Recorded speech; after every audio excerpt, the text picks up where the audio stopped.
I think the concept of a pocket computer is here to stay. Like the phone is not going away in the sense. We're always going to have some computer close to you. I think the real question becomes, what does that look like? I think the future is twofold. One is like the hardware will shrink. The hardware will shrink. The hardware will become smaller. The hardware will essentially do more stuff. Is it VR? Is it a lot of crazy ideas out there? But we are in that progress. I think that's very important to keep in mind. And the second is AI. I don't think AI will take over all of our jobs immediately. That's not feasible the way artificial intelligence works. Like you need a lot of computers. I think a lot of people think about it like the movies and it's like, we're not there yet. Google and these companies have like tons and tons and tons of servers to just run a basic question. And so we're not there yet. Welcome to Latinx in Power, a podcast hosted by Thaisa Fernandes.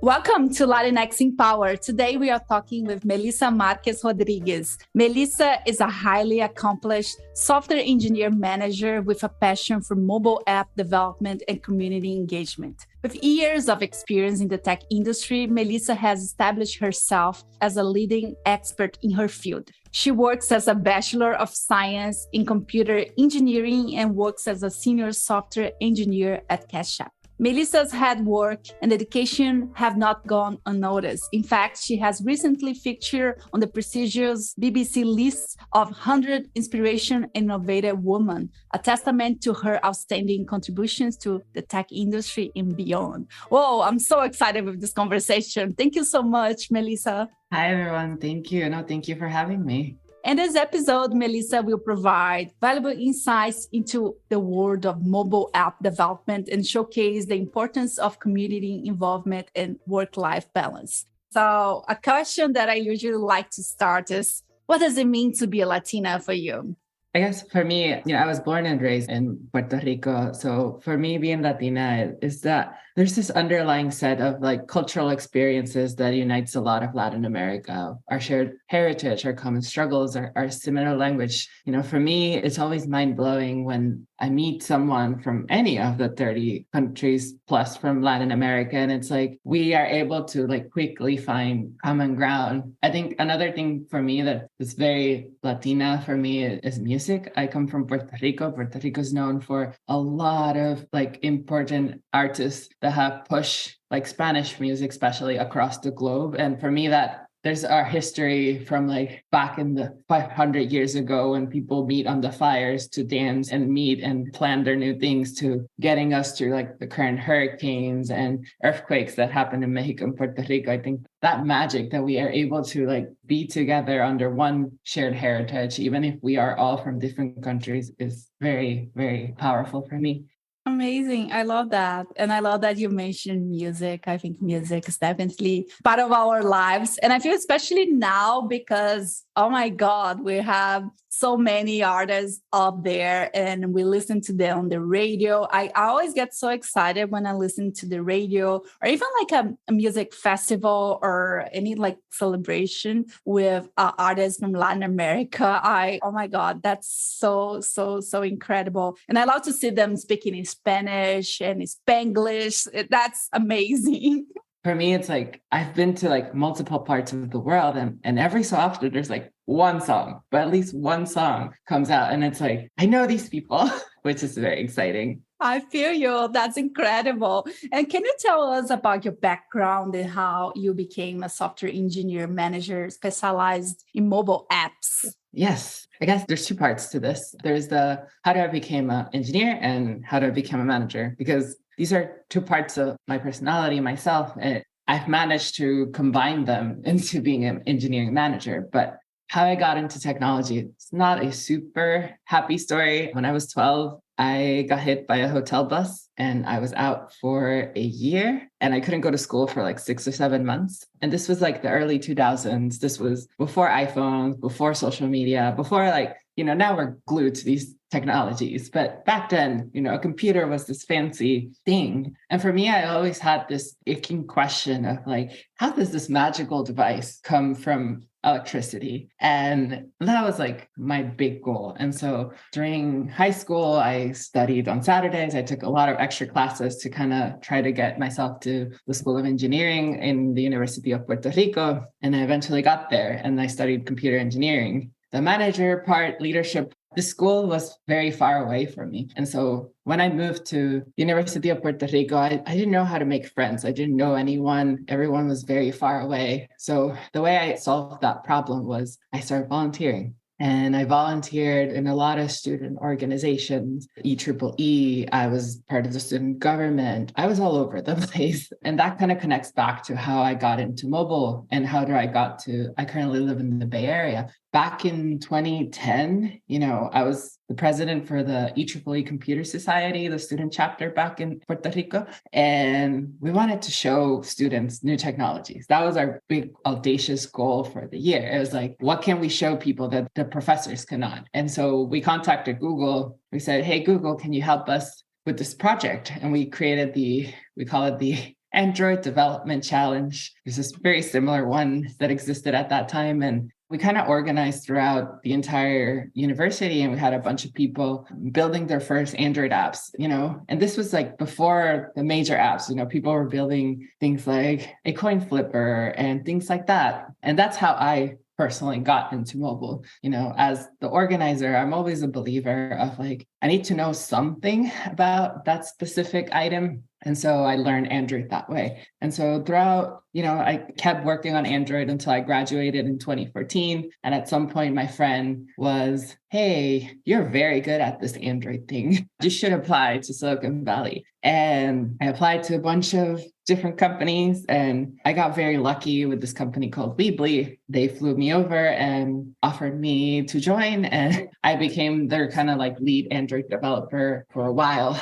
And so I was in charge of their app and I grew with that app, eventually taking all that leadership experience I had from college, plus my skill set, and kind of became the organic leader of the team. That's incredible. Oh my God, your journey is so interesting. And it's a lonely process sometimes, right? When we get into college, we move to a different place, and volunteering, it's a great way to make connections and learn and feel part of the community. We just interviewed someone, Maria Gianotte, that talked about that, how one of her best friends came from like her volunteering experience, and you take it a step further because you learn a lot of different skills that you can use as a manager too. So I think this is something that sometimes people, maybe they don't think that much, or maybe they don't know about it because you're like volunteering, you're helping a good cause, but in the end, you're also making connections and learning new skills. So I think this is another sign for like all of us, keep in mind volunteering work as well. That's incredible. Yeah, helping community has always been important to me, and I'm part of multiple communities and I try to serve them as much as I can, and that's how we met also. Yes, absolutely. Yes, that's incredible. And another topic that we are trying to bring to this podcast is work-life balance. So how do you balance your professional career with your community work and personal life? I'm not the greatest at this. I admit it. Some people say that I am working even when I'm not working. Some of the volunteers sometimes feels like a job. With COVID-19, I made it a priority. I was forced to sit down and be in my house, and we were in lockdown for a bit. And so I learned how to have better boundaries, better balances around that things. I think for me, the biggest help I always do is I create a system for most things. I am a believer of consistent repetition allows you to get stuff easier, like just learning a skill, or even in your own house. It's like, if you wash the dishes every day, you don't have to worry about it at the end of the week. So basic things, there are things in this life that you need to do. You need to sleep, you need to cook, you need to shower, you need to do these things. And so as much as I can make them easy and like reliable, that's usually kind of my best work. And yeah, just setting some boundaries around saying no. I have a big problem with saying yes. all the time. And I've just learned over the years as I've grown older to just say no or ask myself, where does my time or like, what is my priority? Is it my current personal projects? Is it friends and family? Is it work? And kind of like be very conscious of how I divide my time around these things. Yeah, that's a really good advice. Be conscious about your priorities. And based on that, I think it's much easier to say yes or no. And even when we say no, feeling okay about the no, because you know your priorities, right? So yes, that's a really good advice. I like that, like knowing your priorities. Yeah. I don't know if you like to put things on paper too. I'm like a paper person. I love like nice. Technology, but I like paper. That's totally nice. Definitely. And you do feel guilty. I'm not going to pretend that you don't feel guilty. Even as you get older and get better, sometimes I do feel it. It's like, it's the guilt. And I have to remind myself, this is okay. Or just talk to someone. I feel like sometimes when I get into my own brain, it's just, you feel super guilty. And sometimes I have friends and family that's like, can you set me straight? Can you tell me that I did this correctly? And so they help me out in that way. Mm-hmm. That's good. I feel especially with volunteer work, it's hard to say no because you're helping a good cause. And that's a good point to like talk with your family too. And one thing that, I don't know, my therapist many, many years ago said to me that sometimes when you are saying yes, you're like saying no to yourself. That means even your rest, that sometimes I don't know how I feel about that I underestimate how tired or overwhelmed I am. So I'm just like, oh, this is just another thing. It's easy, quick, right? But the rest, it's another thing that's very important too. Yes, rest is definitely important. I worked with a sleep coach once and she was like, you should sleep, you should relax, you should do these kind of things. Also, like at some point you burned out if you take too much. And, I'm not perfect. I've burned out many times in my lifetime. And, with experience, I've learned that I need a rest. I can't do everything. There's such a thing as volunteer burnout. There's such a thing as like wanting to do too much of a good thing. It's important to take breaks because, the type of community work that I do are things that like, they're not going to change overnight, and 1 hour that you're resting versus 1 hour of working is not going to make a big impact in the long term. And the same applies to work. Like sometimes productive focused work is better than pushing yourself the same work across like 10 hours. Absolutely. Yeah, that's a very important thing to keep in mind. How do you see the future of mobile app development and how do you see it evolving in the coming years? I think the concept of a pocket computer is here to stay. Like the phone is not going away in the sense. We're always going to have some computer close to you. I think the real question becomes, what does that look like? I think the future is twofold. One is like the hardware will shrink. The hardware will shrink. The hardware will become smaller. The hardware will essentially do more stuff. Is it VR? Is it a lot of crazy ideas out there? But we are in that progress. I think that's very important to keep in mind. And the second is AI. I don't think AI will take over all of our jobs immediately. That's not feasible the way artificial intelligence works. Like you need a lot of computers. I think a lot of people think about it like the movies and it's like, we're not there yet. Google and these companies have like tons and tons and tons of servers to just run a basic like question. And so we're not there yet, but I think these two things are just gonna change how we perceive mobile development in the future. And I think the biggest thing you can do as a developer, as an engineer, is just to stay nimble and accept that like you're going to grow and things are gonna change. Like I always love talking to people they've been here for 30 plus years. They develop like apps for CDs. What they tell me is like, hey, I started developing CDs. Now I'm doing mobile apps. I think as long as you have a strong fundamentals and you're willing to evolve what you're working on, you can still keep yourself relevant in the industry. Mm-hmm. That's a really good point. And I like what you said about sometimes our references are the movies. And oh my God, it's so different, right? And this reminds me of like sometimes seeing some sci-fi movies that the phones are transparent. and very small. And I'm always thinking about it. It looks beautiful in the movies, but imagine me as a user using a transparent phone. And it's like, I can see it. I can read it. That sounds terrible. And I imagine like with people with disabilities, like, no, that's a no-go. And you brought a really good point of like, trying to learn those technologies and understanding that it's going to take time too. It's not like the movies, but I think especially now it's something that we are talking a lot. And our references, sometimes they might not be so great.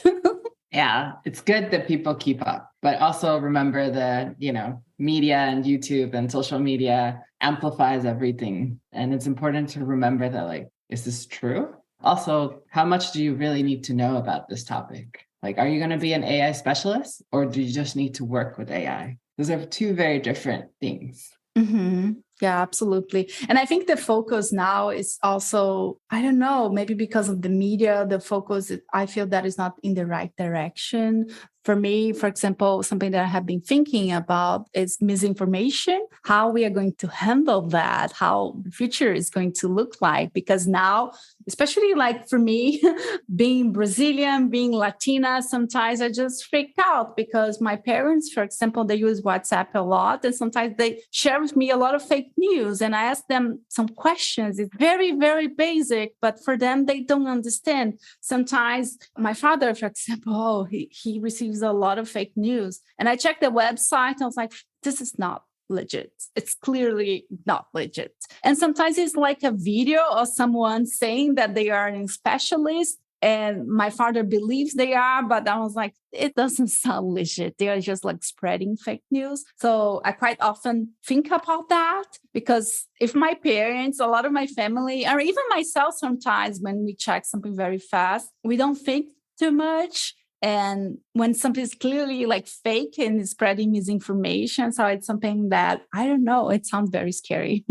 I agree. I think checking your sources, being critical about the information you receive, like we also get information so fast that we don't sit down at a time to process this. And I think that's something we kind of missing. I mean, I'm not that old, but like in the 90s when we were young, this wasn't a thing. Like the news would come on a paper, you would have to check sources, you would hear around people. And like, I feel people don't do that anymore. They just quickly assume everything. And I read once that it's because it's easier to publish now than before. Like before getting a book, getting into a newspaper was a much harder endeavor than nowadays anyone can do it. And so the onus is on us to figure out what is it and what is it not. And I think that also comes from how do we improve our education, a society? How do we teach the next generation how to be critical about these things and not take it at face value? Yes, absolutely. Absolutely.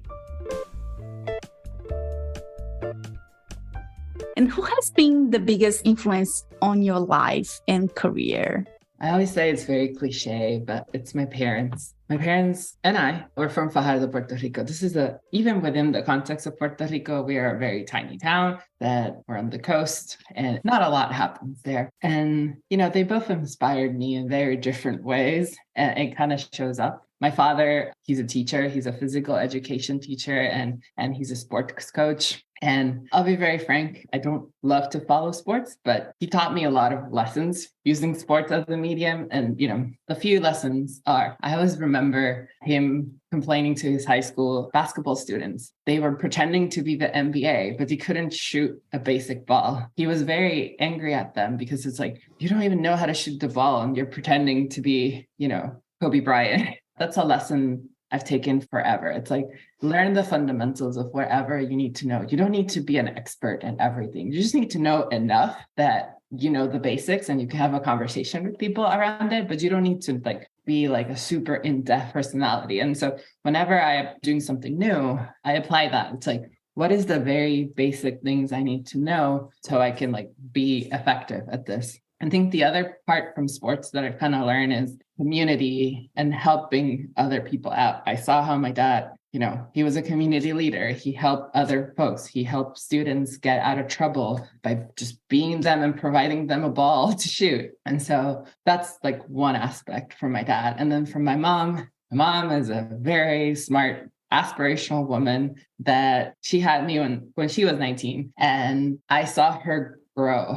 I grew and saw her how she would like get her master's degree, how she worked tirelessly to fight gender stereotypes, how to, be more professional. And I saw how she climbed the ladder within Puerto Rico as a whole. And she taught me a lot of things. How should I behave? Who are the right people to talk to? Where should I focus? And she's been, even to this day, a great mentor that, I call up to her and be like, hey, what do you think about this situation? Can you help me? And so I say I'm a mix of both. I'm like pragmatic and local and volunteer for my dad, and then very ambitious and want to keep climbing for my mom. And sometimes they're in conflict, but sometimes I make it work for both sides. Incredible. I love your parents already. That's incredible. And which advice would you give to someone interested in pursuing a career in mobile app development? It goes back to that fundamental idea. I would say pick one, and Android, iOS, and try to learn from it and try to learn the basics of computing through it. That will give you a better understanding of things on the long term. And what I mean by that, it's like at some point, I hate the notion when people say, oh, multiple programming language. That means you know a lot. It's like, yes, but at the same time, after many years, patterns start to repeat. And what I think it's more important for people to know is like the patterns and the way these things manifest, rather than like, I need to know everything under the sun. The other advice I give to people is choose the right tool for what you want to do. If you want to be a game developer, maybe not learning Android or iOS is the right tool. If you want to be Apple developers, and learning iOS and Swift is like the right call. Honestly, engineering is just taking all these tools and fixing a problem for someone, more than the pure programming aspects. And I think especially nowadays, we kind of glamorize just programming. And it's like, programming is cool, but I fixed this problem. I helped provide tax services for free in Cash App. And that's something I'm very proud. So that's, always be curious, start to see the patterns, always ask why this works.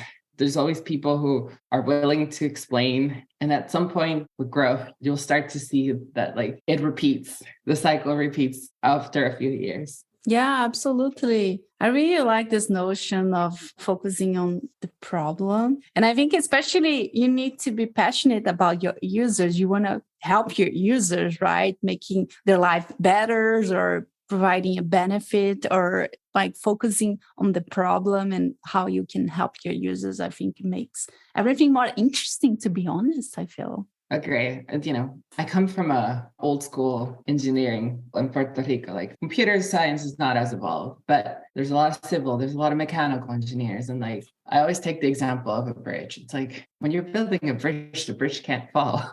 And I try to apply similar principles when I'm developing software. It's like, what's the goal? What do they want? And how can I make this as easy, as simple for them to use without them feeling they need to like understand like a manual to get this working on? Mm-hmm.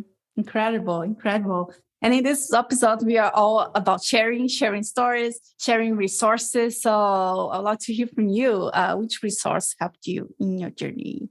I love learning from people. And before the internet, it was you go volunteer, talk to people. Nowadays, you have a bunch of content creators from all over the place. And I'm not saying you should follow everyone under the sun, but it's an easy way for you to access experts or people who are very into a specific topic and get it at like blazing fast speed. And, it also helps you keep in touch. I always get asked a lot, like, how do you keep in touch with all the news? And it's like, I just follow a bunch of creators and they post a bunch of stuff and I watch a few videos and that's it. I don't need to be an expert. I don't need to read the paper, but that's an easy way for me to like keep up with the world. The second one, and this has always been, it's more around language, especially if you move to the US and English is your second language. I had a boss once from India and he had been in the States for 20 years. And he was like, you need to get better at writing is not my biggest skill. Unfortunately, fortunately or unfortunately, for people who English is a second language, the pandemic pushed everyone to writing because we're now remote and everything needs to be written. And so my biggest tip is invest, either taking classes, or for me, what I did, I invest in this program called Grammarly, which is an AI to help you like track all these errors. I use that all the time with my friends at work, in anything I do, try to like check it, double check and make sure that like I have a helping hand and like things are more clear. And so I've gotten overall much better at my English writing just because of that. I read books, but it's not my like major thing. I always recommend 2 soft skills. One is Switch, How to Change Things When Change is Hard, from Chip Heath and Dan Heath. And the other one is Crucial Conversations, Tools for Talking When Stakes Are High by Carrie Patterson. Developing your soft skills is important in any field you are. So I definitely recommend those 2. Incredible soft skills. And it's interesting what you said about the writing skills, especially for folks who English is their second language. I think it's something that I started to think more, and also like paying attention to especially maybe big tech or like tech in general. They rely so much in written communication, especially because we have teams all over the place. So we spend a lot of time writing documentation or reading documentation. So it takes a lot of mental space as well. I remember like scheduling some time just to read documentation. It's hard. And sometimes it's like 10 pages that you need to read because you need to know what is happening and make comments, read comments, answer comments. So it's something that definitely, especially for Latinx folks, is something that we need to prioritize for sure.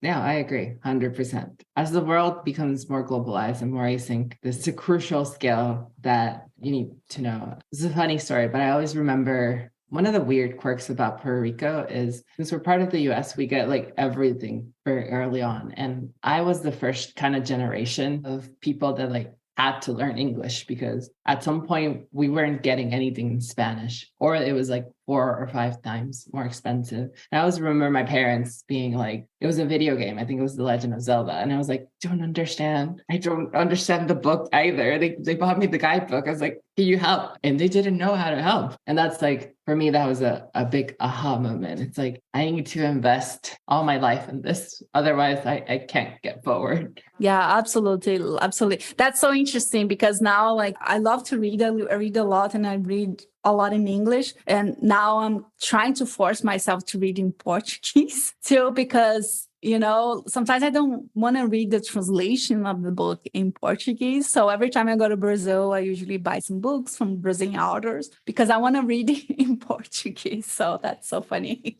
I have a couple Spanish books too that I read just exactly for that same reason. Oh my God. Yeah, that's incredible. Melisa, thank you so much for your time. I learned a lot. You're very inspiring to me. It's been many, many years since we met, I feel. So I'm going to leave the last minutes for you to share anything you want to share, and also where people can find you. Yeah, keep growing, keep learning, people. Like we live in a world where your brain is your biggest asset. And people can find me at Twitter at melimarpr. It's very Spanish. I also have a website, melisamarquez.com. All of the links to LinkedIn, Twitter, Instagram, GitHub are all there. So if you want to get in contact with me, find your favorite social and just shoot me a text. Amazing. Thank you so much.